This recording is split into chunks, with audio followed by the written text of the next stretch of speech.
I am Ferdinand Marcos, and I am the President of the Republic of the Philippines. I stand today on behalf of 110 million Filipinos.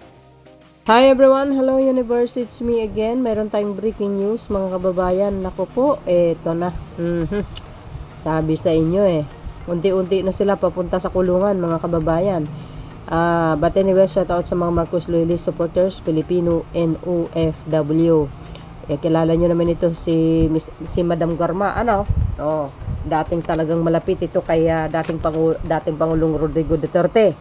At isa sa mga nag-catch up sa aking mind ng panahon ng Quadcom hearing ay 90 billion ang nawala sa pera ng PCSO. Kasi siya po ang dating general manager.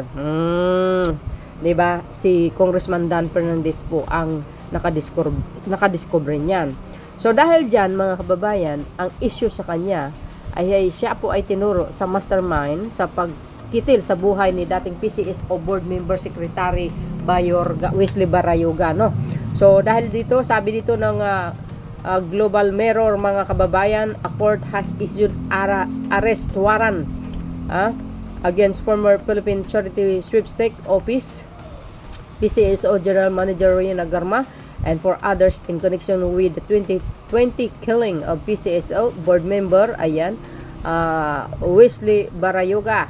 According to the Philippine National Police, PNP, Garma and her accused for face charges of pagkitil and prostrated pagkitil over the shooting incident that pagkitil kay Barayoga and injured his driver in Mandaluyong City in July 2020. Goes. Nako.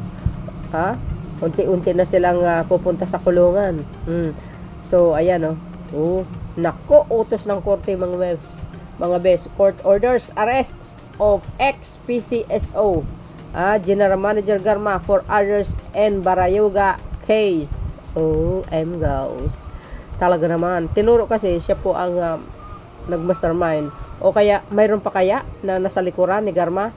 Abangan po natin ang kanyang pag-testify sa korte. Siyempre, lilitisin pa yan, di ba nga, bes? So, alam mo yung napakaganda yung ginagawa ng ng itong administration Y. Talagang makikita na natin dito na mabibigyan talaga ng hustisya yung mga kumbaga yung mga tao na inosente na walang kalaban-laban nung panahon ng Duterte administration. So alam po natin si Garma ay napakalapit ito kay Digong, no? At sobrang na-promote ito mga bes, pero marumi din ang kamay nito at sangkot din po siya sa tatlong Chinese na namatay sa looban ng kulungan dyan po sa Davao. Dahil po doon sa testigo ng dalawang inmate na sila mismo ang nagkitil.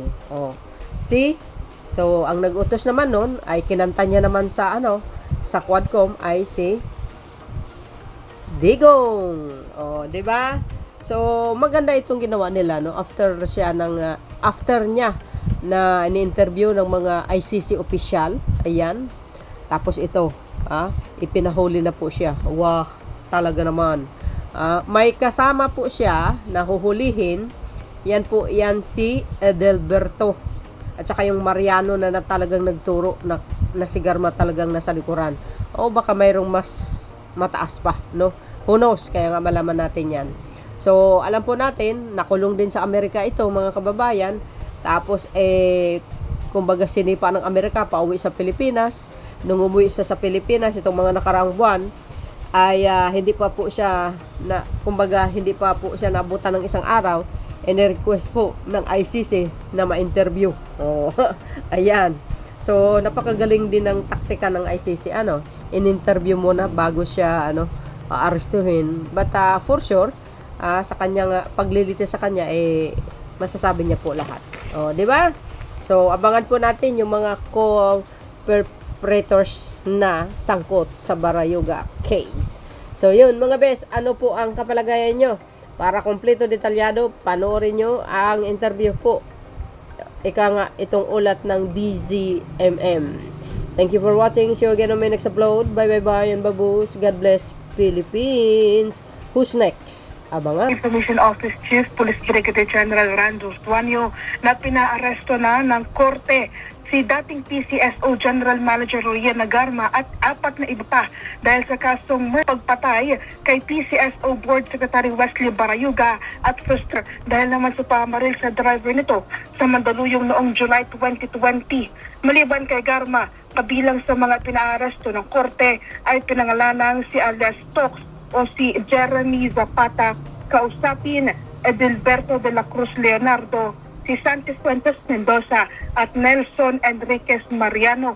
Walang bail o na inirekomenda sa naturang kaso at nabatid nga ng huling na monitor itong si Garma na patungo sa Malaysia. Sabi ni Panyo, natanggap ng Mandaluyong Court ang utos ni natanggap mula sa Mandaluyong Court ang utos sa pag-aresto sina Garma at inihirag naman aniya ni Acting Chief PNP Lieutenant General Melencio Nartates Jr.